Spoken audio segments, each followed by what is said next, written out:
News గా మిగిలిన details చూద్దాం. కాంగ్రెస్ ప్రభుత్వం అధికారంలోకి వచ్చాక రెవెన్యూ వ్యవస్థ పూర్తిగా గాడి తప్పిందని ఆరోపించారు మాజీ మంత్రి హరీష్ రావు. సిద్దిపేట అర్బన్ ఎంఆర్ఓ కార్యాలయాన్ని ఆకస్మికంగా సందర్శించారు. ధరణిని బంగాళాఖాతంలో కలుపుతామని, భూభారతి తెచ్చి ఉద్ధరిస్తామని చెప్పిన కాంగ్రెస్ నాయకుల మాటలు కోట్లు దాటుతున్నాయని దుయ్యబట్టారు. కార్యాలయం వద్ద తమ పనుల కోసం పడిగాపులు కాస్తున్న ప్రజలతో మాట్లాడి వారి సమస్యలను అడిగి తెలుసుకున్నారు.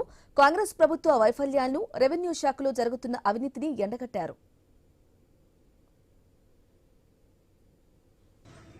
కాంగ్రెస్ ప్రభుత్వం రైతులను దగా చేసింది.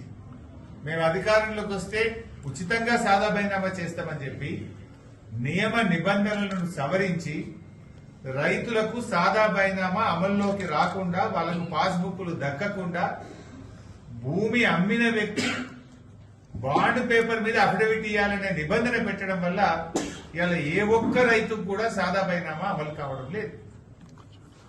ఆనాడు బీఆర్ఎస్ ప్రభుత్వం ఈ అఫిడవిట్ అనే నిబంధన లేకుండా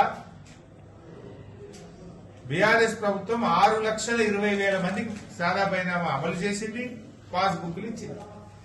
కానీ కాంగ్రెస్ మొండి చేయి చూపింది. రెవెన్యూ సదస్సులో వచ్చినటువంటి దరఖాస్తులకు దిక్కులేదు. రెవెన్యూ సదస్సులు ఎన్ని వచ్చినాయి? దరఖాస్తులు 8,60,60,000 అప్లికేషన్లు వచ్చినాయి. దానికి దిక్కు